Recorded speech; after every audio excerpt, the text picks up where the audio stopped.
delicadeza, certo? Sim, eu tô aqui nem a Barbie, eu viro o corpinho inteiro.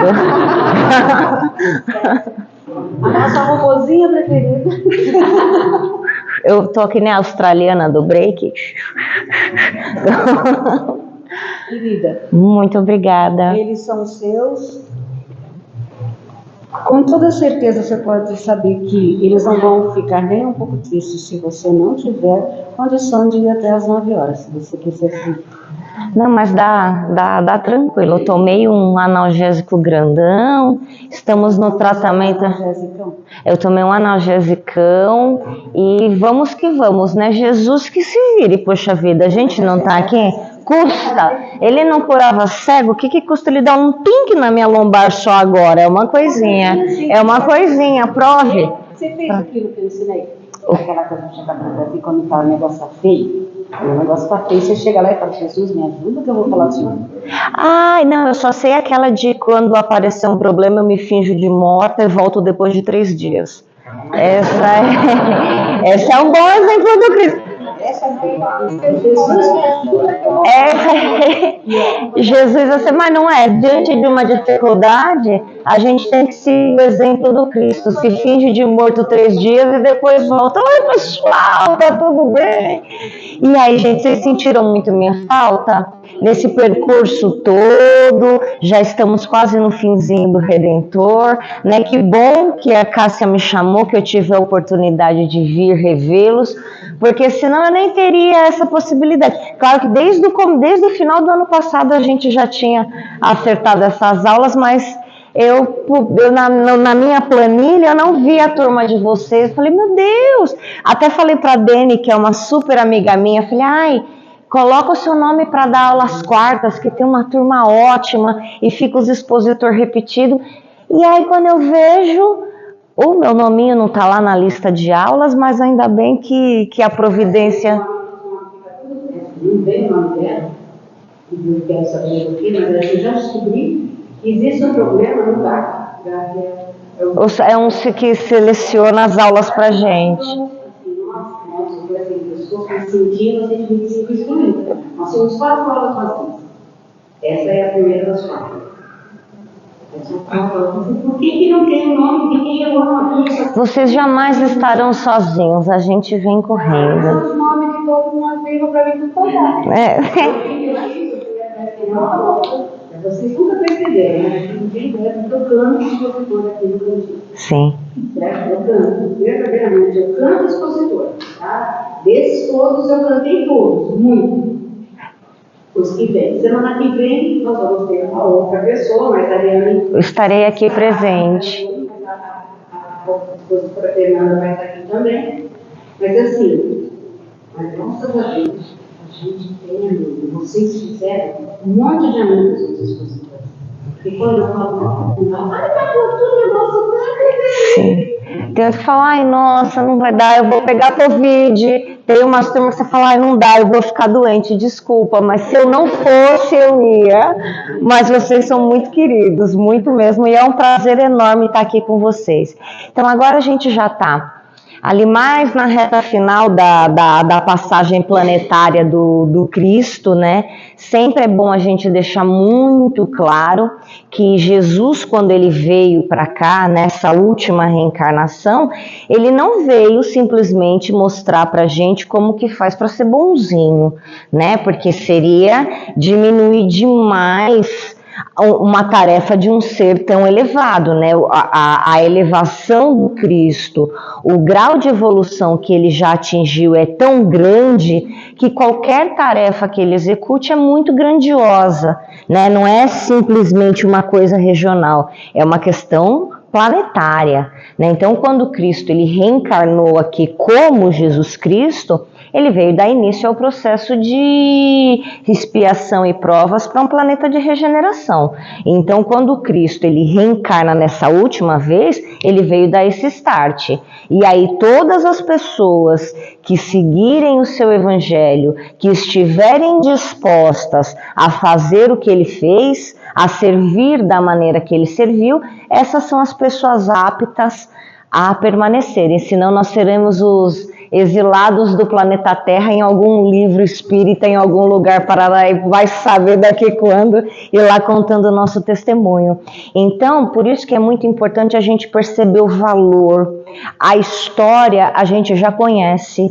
Haja Páscoa, com aqueles filmes, né? E passa filme de Jesus, e passa filme de Jesus, e tem série de Jesus, e mais filme de Jesus, e novela de Jesus. Então, a história a gente já conhece muito bem. O que a gente precisa aqui na escola de aprendizes do Evangelho, porque estamos aprendendo a seguir os exemplos do Cristo, é retirar o que nos é proposto de todas essas lições, de tudo isso que ele vivenciou. Então hoje, nessa aula sobre os últimos dias em Jerusalém, a gente vai fazer exatamente isso, a gente vai tirar o que tem de importante para nós em todas essas atitudes que ele tomou nesse período. Então vamos lá.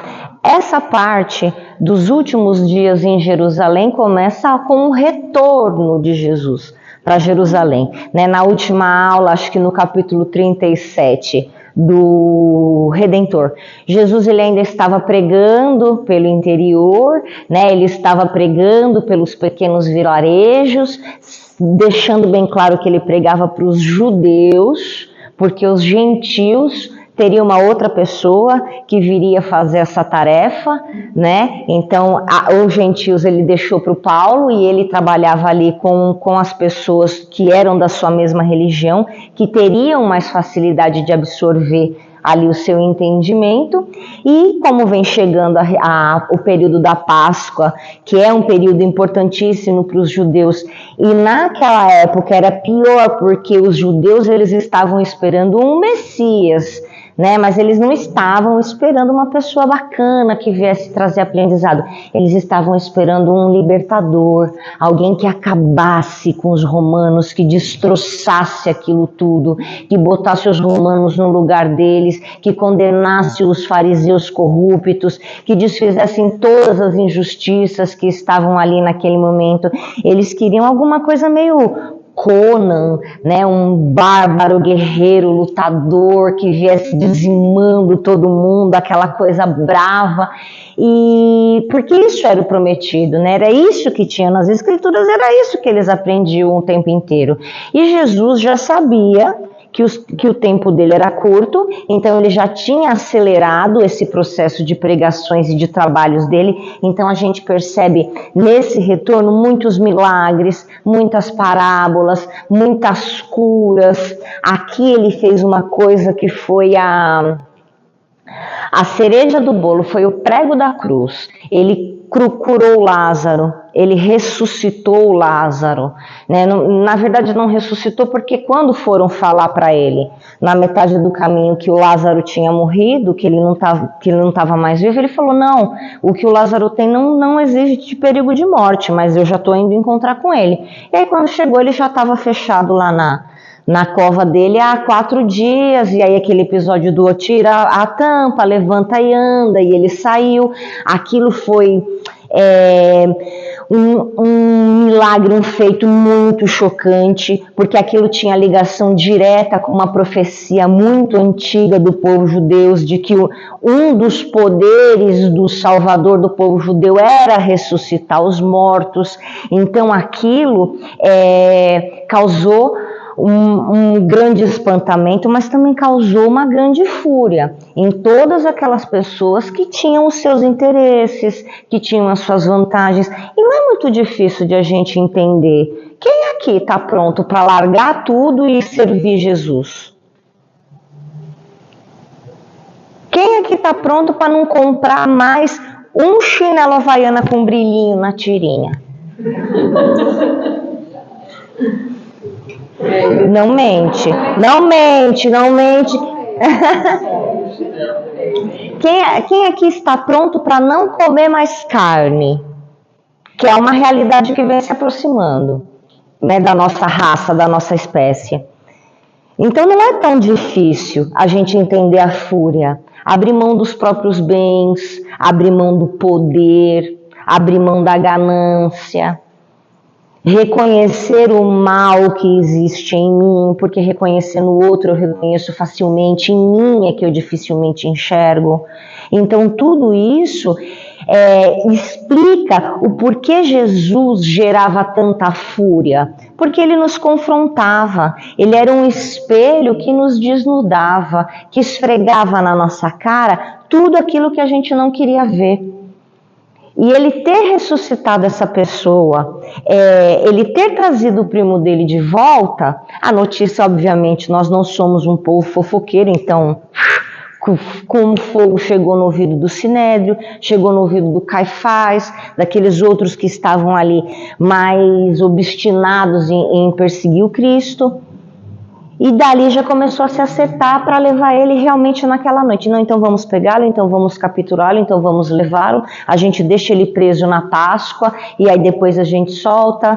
Os governadores romanos também estavam chegando em Jerusalém para a ocasião da Páscoa. Tinha tido um alvoroço por causa do Barrabás. Haviam muitas revoltas. O povo judeu estava faminto, doente, revoltado. Então aquilo era um barril de gasolina. Então eles estavam vindo de todos os cantos da Terra-média para essa comemoração da Páscoa, então iam juntar milhares e milhares de pessoas e Roma não teria o controle. Então era uma situação muito complicada, era juntar fome com a vontade de comer, ali o tempo todo. Para que tivesse esse destino final, tivesse esse objetivo final, que a gente vai entender, e aí fica mais fácil de a gente perceber por que o Cristo se permitiu passar por isso, porque ele não precisava, né? Ele não é uma pessoa que tem resgates, que nem a gente, ele é uma pessoa que veio sem débitos, ele veio numa tarefa missionária, ele veio servir, então ele poderia... A qualquer um fala, não, aí já é demais, agora não. Mas mesmo assim ele permitiu, porque ele tinha também por elevação o poder da clarividência, né? Ele via em quadros aquilo que estava passando no seu pensamento. Antes dele curar a pessoa, ele conseguia ver o filme das encarnações anteriores, do que ela via fazer, do que ela pensa, do como ela se sente. Ele passava essas imagens porque ele já tinha essa capacidade. Então ele sabia de tudo o que ia acontecer. E aí a gente percebe a intensificação dos isolamentos. Aqui ele passa a se isolar quase todo dia, porque ele buscava força, ele buscava abastecimento através das orações e através da meditação. Isso tem obras muito bonitas que falam desse momento e descrevem o amparo que Jesus tinha nesse momento crucial. Se a gente, na hora que o bicho pega, vem um monte de mentor, vem um monte de gente para ajudar, imagine Jesus neste momento de transição planetária, onde o Messias, o Cristo, o governante planetário iria retornar. O amparo que ele não teve. Deve ser um momento muito bonito de assistir.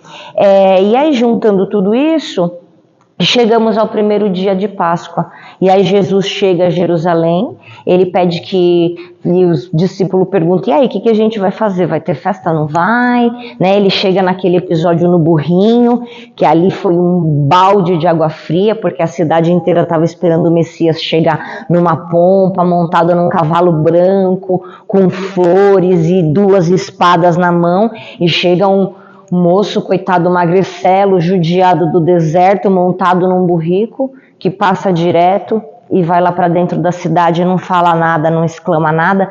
Aquilo foi um grande balde de água fria, principalmente para alguns dos seus discípulos.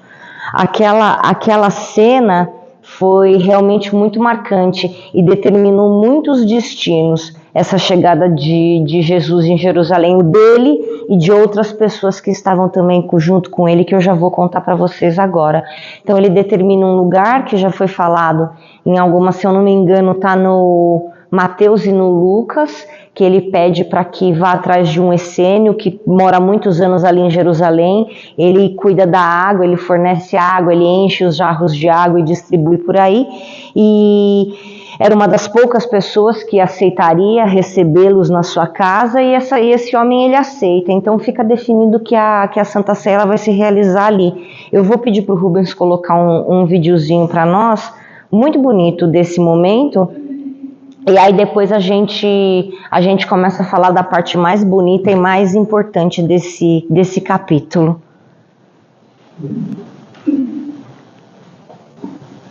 Eu acho que depois, se conseguir deixar essa primeira luz branca apagada, é melhor, porque eu tive que colocar uns trechinhos para ler, porque não tem como fugir. Perfeito.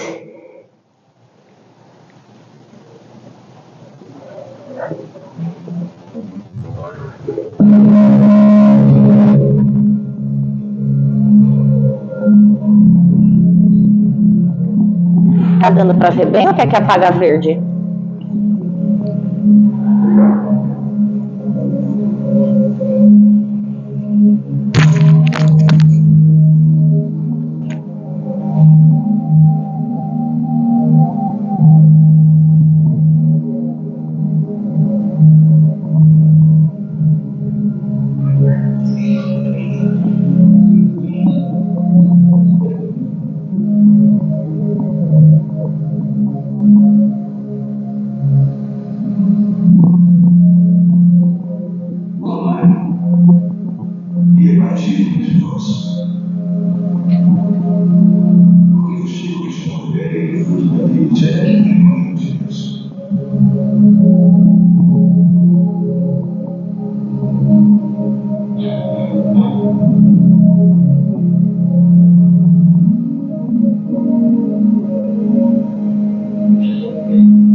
Enquanto passa, vou pegar uma aguinha enquanto passa o vídeo. Não, rapidinho, fica vendo, é muito lindo esse vídeo.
Pronto.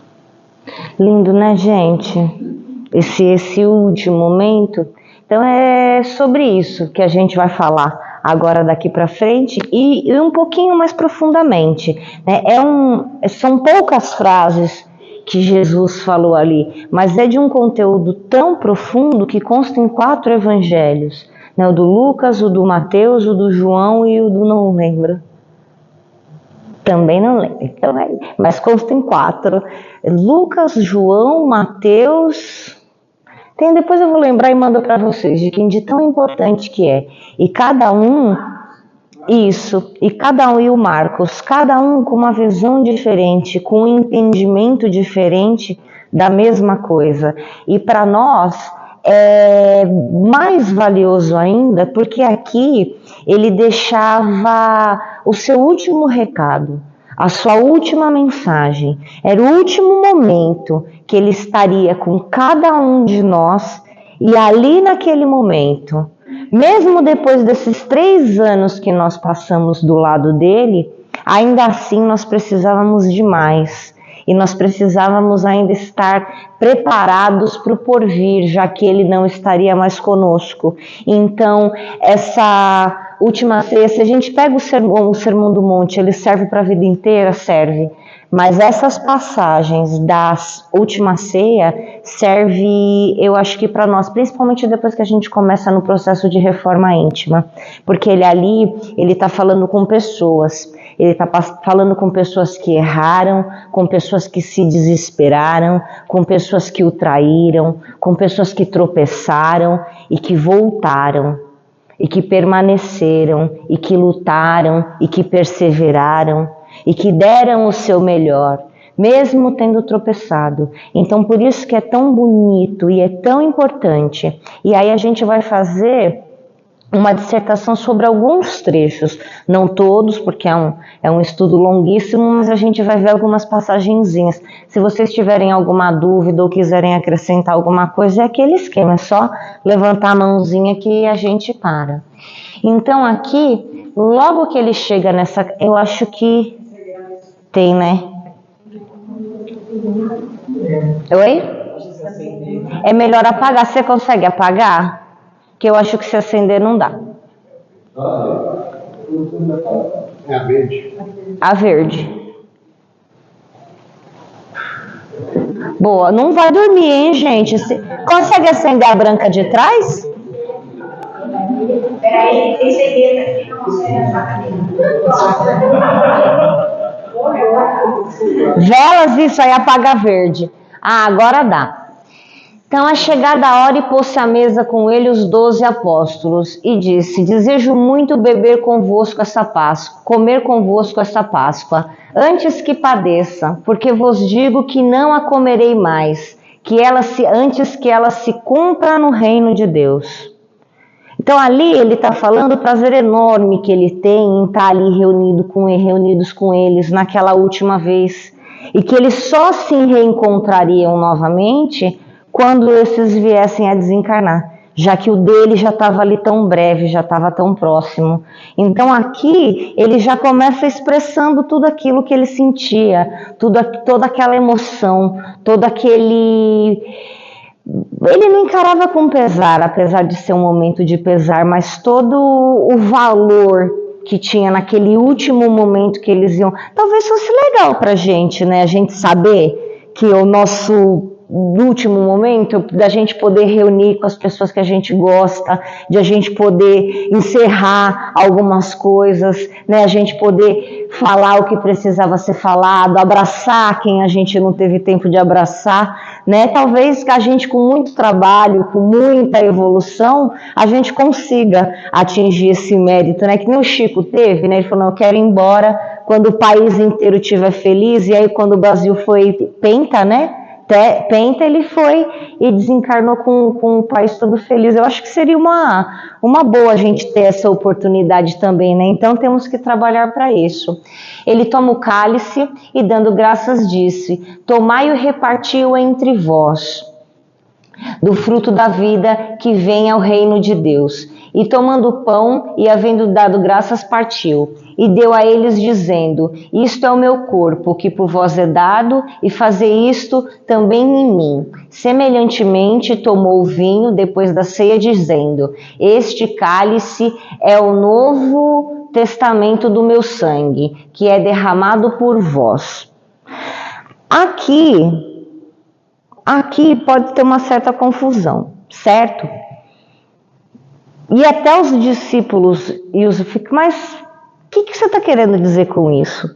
Como assim este pão e este vinho, né? O seu corpo e é o seu sangue que a gente derrama? O que o senhor está querendo dizer com isso? E aí a gente precisa voltar um pouquinho nesse tempo e entender que tanto o pão quanto o vinho eram alimentos sagrados. O vinho era um líquido sagrado, tanto que quando eles morrem e vão para o paraíso, não tem rios de água, tem rios de vinho e fontes incessantes de vinhos para que eles possam tomar. E esse pão que Jesus parte, ele é um pão sagrado, ele é um pão que só é produzido na Páscoa, para comemoração da Páscoa. Então, o que ali se comemorava o renascimento da raça judia, né? O dia na Páscoa se comemorava o dia em que Moisés fugiu com os hebreus pelo deserto. Ali ele trocava esse símbolo. Ele colocava a sua figura exatamente no lugar onde ela deveria estar, que ele era o pão sagrado e que tudo aquilo que ele trouxe, todo o alimento que ele pode fornecer, toda a saciedade que aquele pão pode fornecer, deveria ser repartido, assim como ele fez. E o sangue, o vinho sagrado, representado pelo seu próprio sangue, também deveria chegar a muitos, deveria ser um bálsamo que deveria chegar a muitos e não ficar ali retidos só entre eles. Então, se a gente fala só de pão e vinho, fica esquisito, né? Ainda mais quem já foi na igreja católica, né? Quem já foi católico, que nem eu já fiz crisma e tem aquelas cerimônias do pão e do vinho.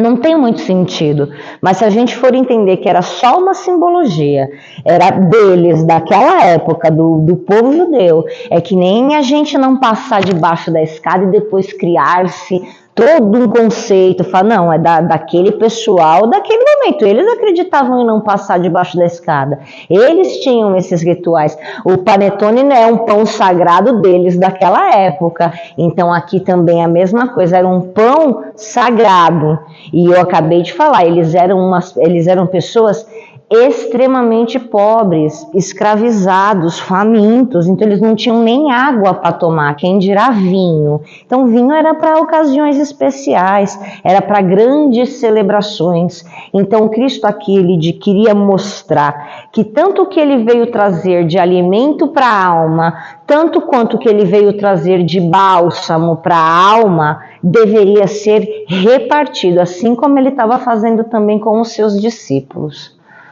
E aí depois disso, ele se senta e ele faz aquela primeira partilha, já deixa todo mundo meio assim, Judas já está meio ali de cantinho, porque ele já tinha dado início. Lembra que eu falei que a chegada de Jesus em Jerusalém tinha sido um ponto crucial? Porque o Judas, ele não era bobo.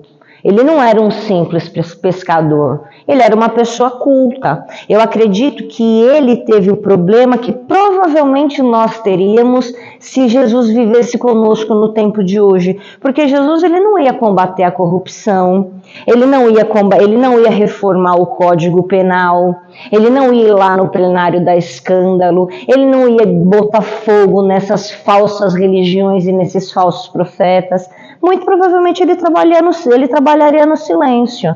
Ele tem alguma coisa de alimentação, de auxílio, de amparo, como tantos que trabalham aí no silêncio, né? O padre Júlio Lancelotti, a gente ficou sabendo dele agora por causa das pedradas que ele está tomando, né? Mas os outros 40 anos de serviço que ele tem, a gente nunca ouviu falar nada dele. Então, muito provavelmente, se Cristo vivesse conosco nos tempos de hoje, nós teríamos atitudes muito mais parecidas com a do Judas, porque ele era uma pessoa culta, ele era uma pessoa estudada, ele era realmente judeu de estudo, assim como Saulo de Tarso, ele conhecia.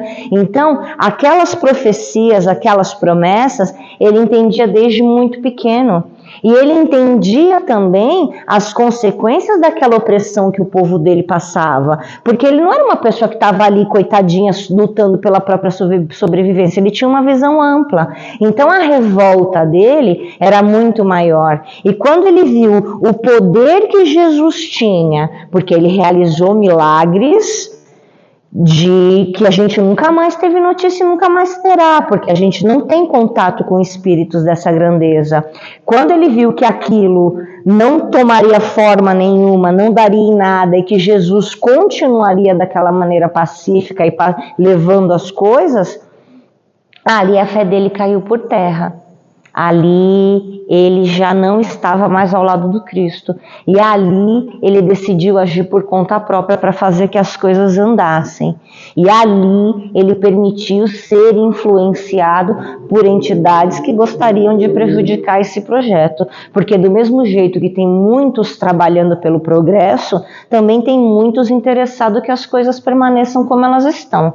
Né? Porque num lugar legal eu não posso promover guerra, eu não posso promover assassinatos, eu não posso cometer as minhas bestialidades, né? Ou esses assassinos em séries, esses criminosos terríveis, esses políticos sádicos. Você acha que eles não gostam de fazer o que eles fazem?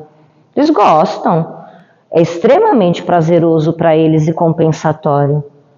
Então, não adianta a gente achar que são forçados, que não, mal, ele infelizmente ele traz as suas recompensas, e por isso muitos insistem em permanecer no mal. E neste momento em que Jesus vinha desenvolver uma tarefa gigantesca, imagine quantos não estavam interessados em que a terra permanecesse sendo o que é. Assim como hoje em dia, imaginem quantos não vão lá nos ouvidinhos dos governantes e dos generais influenciar a guerra, que eles querem que a terra permaneça como é, e assim eles podem demandar de uma maneira mais à vontade, mais sucinta. Dando essa primeira mensagem, eles já tinham se sentado, os discípulos eles já estavam prestando atenção mais no Cristo, e aí ele fala com eles esse trecho aqui que é o mais importante. A gente vai dividir em duas partes, tá? Quem gostaria de ler até aqui, ó? No mundo até o último dia. Pode? Aí você lê a segunda parte? Então tá, então você lê até aqui, ó, o último dia, e ela lê o restante. Amados, está muito próximo o nosso último instante de trabalho em conjunto, e quero reiterar-vos as minhas recomendações de amor, feitas desde o primeiro dia do apostolado. Este pão significa o do banquete do Evangelho. Este é o vinho, este vinho é o sinal do Espírito renovador dos meus ensinamentos. Constituirão o símbolo de nossa comunhão perene, no sagrado idealismo do amor, com que operaremos no mundo até o último dia. Vocês percebem? E sempre que nós nos alimentarmos deste pão sagrado que o Cristo nos ofereceu e nos oferece, que é o seu Evangelho, nós estaremos, e com o idealismo do amor sagrado, que ele veio nos ensinar o amor, ele veio nos ensinar como amar, mas não como amar ao próximo, como nos amarmos, como nos transformarmos em seres amorosos. Nós estaremos operando até o último dia. Quanto mais nós praticarmos o Evangelho, quanto mais nós nos reformarmos, quanto mais nós insistirmos no bem, quanto mais nós revermos as nossas atitudes, nós mudarmos a nossa maneira de pensar, nós cooperarmos para que o mundo seja um lugar mais cristão e mais próximo daquele plano de regeneração, que hoje eu já entendo um pouco do que se trata, eu estarei levando Cristo, eu estarei prosperando. Cristo continuará, o seu trabalho continua, a sua tarefa, o seu desempenho, e aí ninguém mais terá fome, porque é abundante. Quanto mais a gente distribui, quanto mais a gente faz, quanto mais as pessoas veem o nosso exemplo, mais elas são convidadas a fazer o diferente. E o verdadeiro apostolado, o ser verdadeiramente discípulo, é exatamente isso. É ser cristão na vida. Porque não é sobre decorar, não é sobre ter uma religião, não é sobre fazer uma tatuagem linda. Não é sobre isso. É sobre fazer. Por isso que tem muita pessoa que não acredita em nada, que é milhões de vezes melhor do que muito papa, sacerdote, padre, pastor, porque é sobre a prática. Espíritas, é sobre fazer, é sobre ser, é sobre a prática, é sobre dividir. O que em mim se multiplica. E aí eu divido, eu não guardo para mim, porque isso não é amor. E se eu guardar para mim, aquele pão embolora, aquele pão estraga e ele não serve para nada, nem para o outro e nem para mim. Então, quanto mais eu distribuir, quanto mais eu servir deste vinho, mais eu terei.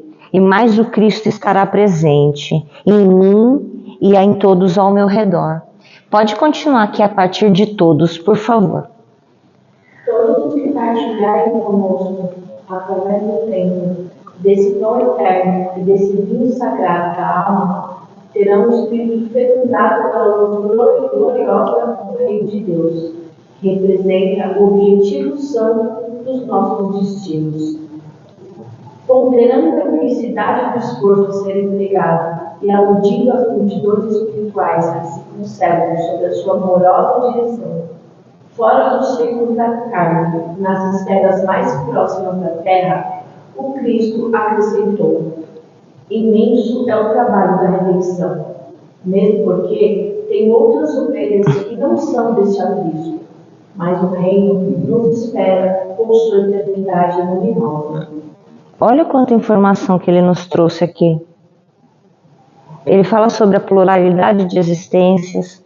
Ele fala que existem vidas em outros lugares que também precisam dele e que também respondem a ele. Ele nos alerta sobre a dificuldade e a intensidade deste trabalho, que é estar conectado a Deus, porque não é Cristo. Cristo, ele é só um representante de Deus, mais evoluídos que nós. Quando nós falamos de Cristo, quando nós nos dispomos a ser cristãos, nós estamos nos permitindo fazer aquilo que Deus nos propõe. Nós estamos aceitando que o Criador opere a sua criatura. Eu paro de brigar, eu paro de lutar com o inevitável. Eu estou querendo brigar com alguém que criou o universo. Eu estou querendo questionar e procurar injustiças e detalhes em alguém que consegue fazer uma árvore inteira. Eu não consigo fazer um caroço de mexerica, nem que eu estude. Então aqui ele também nos fala sobre a humildade. A humildade de a gente conseguir perceber o tamanho daquilo de que nós fazemos parte. E que embora nós não entendamos, um dia essas explicações elas vão chegar. Um dia esses esclarecimentos eles virão. Só que no seu tempo certo, para que a gente consiga entender. Aqui ele fala, aludindo ser empregado, a intensidade do esforço a ser empregado e aludindo às multidões espirituais. Multidões. Imenso é o trabalho da redenção, mesmo porque tenho outras ovelhas que não são deste aprisco, não são deste lugar. E é imenso mesmo. A gente começou agora com a caderneta pessoal. Não é um trabalho grande? Se a gente for olhar, não Cristo, que é um exemplo muito alto, mas se a gente for olhar Chico Xavier, o Emmanuel, Divaldo, que ainda está entre nós, que a gente consegue ver ali as suas obras, é muito trabalho, é muito trabalho, é muita abdicação, é muita dedicação. E se a gente se fechar em nós mesmos para tentar fazer isso, não dá. A gente precisa do contato com o outro, a gente precisa servir, a gente precisa atender, a gente precisa ajudar, a gente precisa estar ali, assim como Cristo fez. Ele só se isolava, ele só se fechava para se reestabelecer, para se reenergizar. O restante do tempo era convivência, era contato, era essa troca, que é uma troca tão valiosa para nós. Se nós não olharmos para o outro, se nós não convivermos com o outro, se nós não estivermos dispostos a esse imenso trabalho de redenção, a gente não consegue. É tentador ser que nem o monge, né? Você bota aquela roupinha laranja, sobe na montanha e lá fica quietinho, em silêncio, mas não adianta. Não adianta, a gente tem que conviver, a gente tá com ali. Imagina Jesus na evolução que ele tinha, enxergando tudo que as pessoas pensam, convivendo com esses 12, que eram bem mais que 12 o tempo todo. Imagina, ele vai ficar doido, né, coitado? Por isso que ele corria pro deserto. Ai, deixa eu dar uma desligada aqui, senão eu não aguento, eles são muito doidos. E quando ele passou todas essas mensagens, obviamente que os discípulos eles ficaram meio confusos, né? Nesse meio tempo, ele levanta, peraí, eu acho que eu troquei. Deixa eu ver, troquei não, eu tirei e não coloquei de volta. Nesse meio tempo, ele levanta e tem aquela passagem que a gente viu agora no videozinho, que ele fala que alguém vai trair ele, que ele sabe que ele será traído por alguém. E aí fica todo mundo meio, meu Deus, mas nossa, como assim? Quem será que vai te trair? Será que sou eu? Será que não é eu? Será que é? Será que não é? Quem é que vai ser? E eles naquele furor, ele vira para o Judas e fala, Judas, vai e faz o que você tem que fazer rápido. E aí Judas sai. Quando Judas sai, ele se sente mais à vontade ali com os 11 para dar continuidade. Então ele passa mensagens mais profundas sobre o triunfo da vida espiritual, sobre a vida após a morte, sobre o reino dos céus, sobre todas as conquistas que o homem de bem obtém quando ele tem êxito nessa tarefa, sobre as maravilhas que a gente encontra do lado de lá, né? Sobre todas as glórias, sobre todos os louros. E os discípulos vão, nossa, deve ser demais, com certeza eu vou, não, eu que vou, eu vou. E aí eles começam a bater boca ali entre eles, quem vai ser o maior, quem vai ser o melhor. Os Zelotes, ele vai acabar com todos os sacerdotes quando esse dia chegar, o outro vai entrar com uma espada no templo e vai obrigar todo mundo a se tornar cristão. Pedro, ele vai converter todos os pescadores e quem se negar vai ser punido. E aí Cristo silenciosamente se levanta, tira a sua roupa, se enrola com uma toalha branca, exatamente como os escravos se vestiam e se trajavam, e lá ele vai lavar os pés dos seus discípulos, num gesto de servidão, num gesto de extrema humildade, nos mostrando mais uma vez que não é sobre ter, não é o cargo que você ocupa, é sobre quem você é. E aí ele fala uma coisa muito bacana, que depois que ele lava os pés, aí ele fala, entendeis o que vos tenho feito? Vós me chamais de mestre e senhor, e dizeis bem, porque eu sou. E se eu, senhor e mestre, vos lavei os pés, vós deveis também lavar os pés um dos outros, porque eu vos dei o exemplo, para que, como eu vos fiz, façai vós também.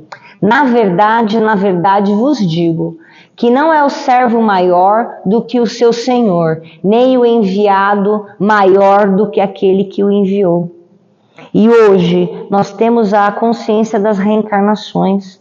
Então isso aqui fica tão claro, né, que quem é escravo, no outro momento escravizou. Quem é miserável, provavelmente abusou da riqueza. Aquele que traz uma chaga é porque em algum momento abusou da plena saúde. Aquele que traz uma debilidade muito intensa é porque abusou da inteligência. Aqueles que se encontram desprovidos de família é porque muito provavelmente não souberam aproveitar da companhia dos seus. Quantas mulheres que tentam ter seus filhos, sendo que no passado os desprezou, os abandonou, os abortou, e aí nessa encarnação tem esse desejo não atendido, tem essa busca nunca alcançada, para que quando ela receba novamente essa oportunidade ela saiba aproveitar, porque nós aprendemos na falta, nós aprendemos na dificuldade.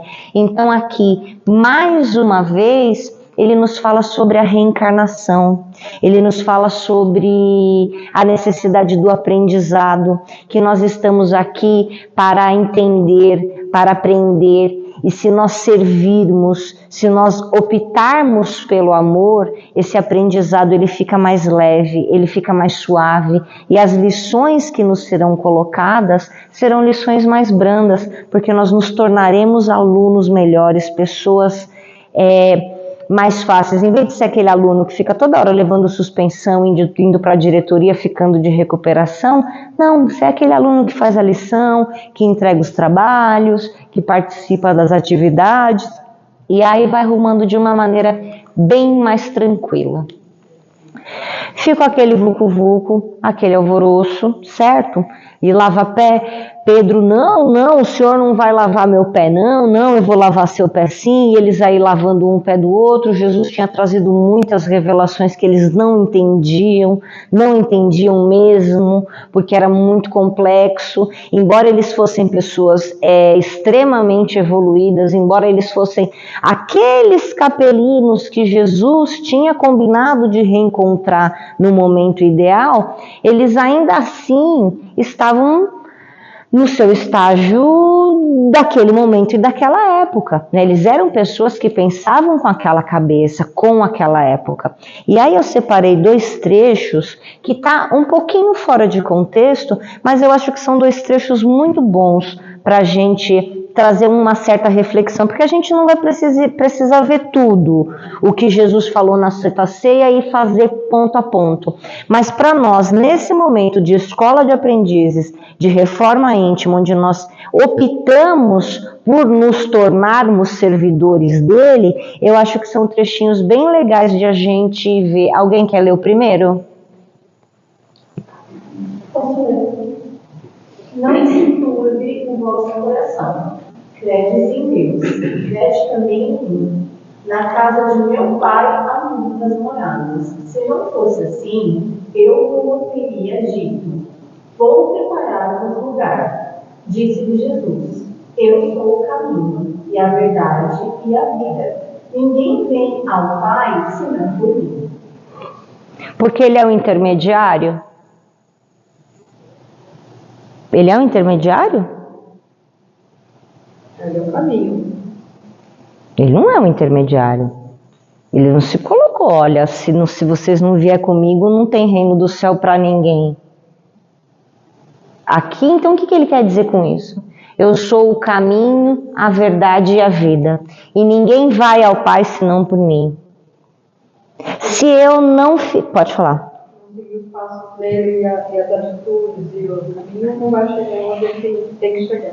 Jesus é o ser mais evoluído que já pisou aqui na face da terra. Se eu não fizer o que ele fez, se eu não tiver exatamente as mesmas capacidades que ele tem diante das situações que ele enfrentou, eu não evoluo. Ele veio nos mostrar o amor, a prática do amor fraternal. Se eu não amar... Então, quando ele fala lá atrás, amai-vos uns aos outros, assim como eu vos amei. Ele está falando isso aqui, ó. Falando, gente, eu já estou na faculdade, eu estou falando para vocês como é que funciona ali na 3ª série, e vocês não escutam. Ó, eu estou falando, é assim, assim, assim. E depois ele vem de novo. E aí depois vem os espíritos da verdade, vem o Allan Kardec, e vem mais um monte de gente, vem expansão de consciência, e vem Freud, vem psicanálise, vem os avanços, e ainda assim a gente permanece lutando contra isso aqui, ó. Não é colocar um pano branco, uma túnica vermelha e sair por aí. Não, é amar, é ser gentil, é ser justo, é ser responsável, é ser generoso, é abrir mão do orgulho, é abrir mão da vaidade, é abrir mão da ganância, da raiva, da inveja, é não carregar mais peso, é não contribuir para o nosso próprio fracasso, é não adquirir dívidas que depois eu vou ter que quitar. É esse o caminho. Ele não coloca-se como um preposto para a gente ter que ficar pagando dízimo, para a gente ter que ficar pagando oferenda, para a gente ter que ficar seguindo vários ritos. Os judeus tinham 632 leis e fizeram o que fizeram com Jesus. Imagina se eles não tivessem, antes tivesse ficado só com as 10 do Moisés, né? Pelo menos o não matarás ali logo em primeiro, talvez fizesse algum sentido. As 632 deixaram eles um pouquinho confusinho, 10 talvez funcionasse melhor. E essa daqui é muito bonita também. E fica até para imprimir e colocar assim, ó, no nosso caderno para a gente abrir e todo dia quando levanta de manhã ler. Alguém quer ler, por favor? Se pedir alguma coisa no meu nome, eu o farei. Se me amar, guardai os meus mandamentos. Eu moverei ao Pai, e ele vos dará outro Consolador, para que fique convosco para sempre. O Espírito de verdade, que o mundo não pode receber, porque não vê nem o conhece. Mas vós o conheceis, porque habita convosco e estará em vós. Não os deixarei órfãos, voltarei para vós. Vai, gente, essa eu não preciso, vai. Essa aqui eu preciso mastigar para vocês. Quem é o Consolador? Jesus. Não, Jesus estava lá. Quem que ele vai enviar? Exatamente, a 3ª revelação. Por que que nos primeiros contatos com Allan Kardec, a pessoa se apresenta como o Espírito de verdade? Porque ele estava vindo cumprir essa profecia aqui, ó. Era exatamente sobre isso que Jesus nos falava. E já está em mim. Esse conhecimento eu já sei da minha origem, eu já sei de onde eu venho. Quando eu aprendo a fazer as minhas continhas de matemática, ali soma, divisão, subtração, frações, até chegar na álgebra, até chegar na física, até chegar na matemática aplicada, eu fui galgando. Ninguém colocou nada em mim. Eu fui construindo. Então, tudo aquilo que eu preciso saber, todas essas verdades que o Cristo veio trazer já estão em mim, porque eu sou da mesma origem. Nós temos o mesmo Pai. O que compõe o Cristo, me compõe. O que o Cristo faz, eu faço. O que me falta é tempo. E é isso que eu estou fazendo agora. Talvez até a última reencarnação eu ainda estaria espiando.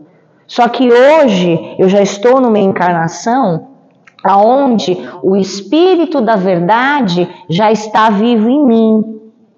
Eu já posso saber da verdade, eu já posso entender o que aconteceu, eu já posso perceber por que Jesus permitiu que tudo isso acontecesse, porque ele precisava do escândalo, ele precisava do choque, porque senão a história dele não ultrapassaria os milênios. Ele teria sido só mais um, como tantos foram e a gente nunca ouviu falar. Por que Paulo é o apóstolo mais famoso? Porque ele foi o que causou maior choque. A história dele é a que mais impactante. Lá no começo, quando eles sentaram para jantar, que Jesus fala que ele vai ser capturado, que ele vai ser traído e que o escândalo é necessário, mas ai daquele que causa o escândalo, ele está falando sobre isso. Todo mal é necessário. Tudo que nos acontece é necessário, é lição. Mas isso não significa que aquele que causa o mal não vai receber também a sua conta. Eu sou assassinada, ok, eu precisava ser assassinada. Aquilo tem uma lição muito grande para mim, mas isso não exime o assassino. A minha mãe sumiu quando eu tinha mais ou menos menos de 2 anos. E aí, num dessas trajetórias, antes de começar a escola de aprendizes do Evangelho, eu recebi uma psicografia do meu mentor. E o meu mentor disse que a minha situação de vida era aprendizado e necessário para a minha independência. Mas isso significa que a minha mãe, então, tudo bem, então ela tinha... Não, ela tinha ali uma proposta. Ela tinha ali um desafio e ela poderia ter resistido. Seria um bônus para ela. Eu, no momento de matar, você merece ser assassinada. Você é uma pessoa violenta. Isso está no seu plano reencarnatório. Mas eu posso resistir. E aí isso não estará mais em mim. Depois a vida se acerta com ela. O destino toma outros rumos. Então esses escândalos são justamente esses maus que nos acontecem. Então não devemos nos revoltar. A crucificação Cristo aceitou do jeito que aceitou, e todo essa passagem de 3 dias, sabendo o que ia acontecer, porque era necessário, porque ele conhecia, ele tem uma clara evidência, ele tem uma antecipação de milhares de anos, né? Ele consegue prever o que vai acontecer com milhares de anos de antecedência. Então, ele sabia de tudo. E ele poderia ter feito diferente, mas ele foi humilde. Ele aceitou os desígnios de Deus. Porque quando foi proposto para ele o que deveria ser feito, foi por alguém que estava muito mais próximo de Deus que ele. Então era um ser muito mais capaz de traduzir as vontades divinas. Assim como acontece também na nossa vida. Tudo que está no nosso caminho foi colocado por alguém que tem muito mais proximidade de Deus do que eu. Então não cabe a mim reclamar, cabe a mim servir e ter humildade suficiente de entender que eu não sou coitadinha, que eu não sou vítima. E cabe a mim o trabalho. Que trabalho? Na reforma íntima. Então, se a doutrina espírita é essa revelação, é essa consolação que não me deixará órfã, porque tudo que eu aprendo, tudo que eu entendo, ninguém me tira, e se um dos principais pilares da doutrina espírita é a reforma íntima, é a melhoria do ser, então a resposta fica clara. Qual que é o nosso papel, o que a gente tem que fazer? Então, se Jesus sentasse com a gente, eu já falo, não, Jesus, vamos sentar e comer tranquilo que já tá bom, eu já entendi, já tá mais tranquilo, já peguei qualquer... Ele não precisaria, talvez, para nós, dar toda essa explicação, porque nós já estamos mais esclarecidos, e para nós já fica mais fácil dar a mão para o Cristo, não fica? Essa questão de reforma íntima, por exemplo, né, propostas de melhorias, que emoção eu senti no momento... Isso fica muito fácil quando eu entendo, muito fácil não, mas fica mais praticável. E daqui uns 50 anos talvez a gente esteja fazendo isso tranquilamente, né? Ali no automático, 50 encarnações, sei lá.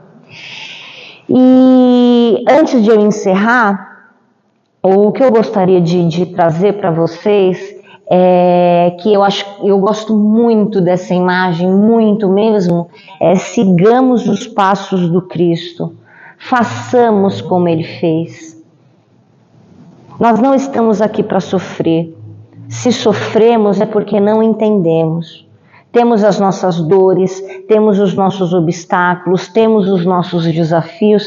Claro que temos. Mas não cabe a nós reclamar. Ele não reclamou. Ele aceitou. E a próxima aula e as próximas, que eu acho que é a parte mais triste da passagem do Cristo, eu espero que vocês enxerguem com beleza, de falar, caramba, e ele foi e fez mesmo. Então eu também posso ir fazer. E eu não preciso estar amarrada numa cruz. Eu não preciso ser espancada, chibatada, com o mundo inteiro caindo sobre mim. As coisas para mim estão mais suaves. Olha a era que eu nasci. O Consolador já chegou. Eu já tenho a revelação, já tenho o Consolador, já tenho Emmanuel, já tenho tantas doutrinas, tantas religiões, tanta gente, um mundo tão grande. A gente trava a lombar, pode ir na farmácia tomar um remédio. Já pensou se Jesus travasse a lombar na época dele? Como que ia ser, coitado? Não tinha uma injeção, não tinha nada.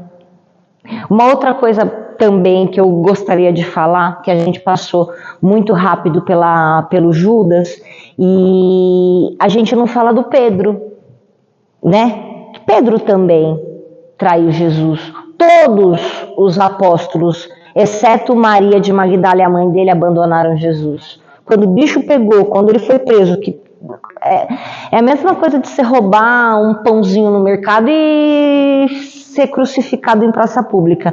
Era uma coisa totalmente fora do comum, fora do usual. Todos picaram a mula. E vocês vão ver isso quando a gente começar a falar do Paulo.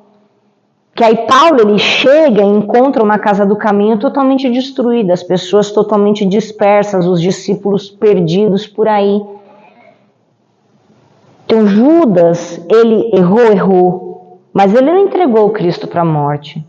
Ele entregou o Cristo para ir lá ter e começar o processo. E o que diferencia Pedro de Judas é que o Judas, ele se suicidou, ele fraquejou. Já Pedro, não. Pedro, ele fez o que nós estamos fazendo. Pedro se reformou intimamente e serviu Jesus até o último dia. Porque um gesto de amor dissolve uma multidão de pecados, conforme as suas próprias palavras. Então, quando a gente olhar Judas, olhar Pedro, olhar Zelotes, olhar todos eles fraquejaram, todos eles se equivocaram, mas todos eles perseveraram. Inclusive Judas, que hoje já é um espírito ascensionado já.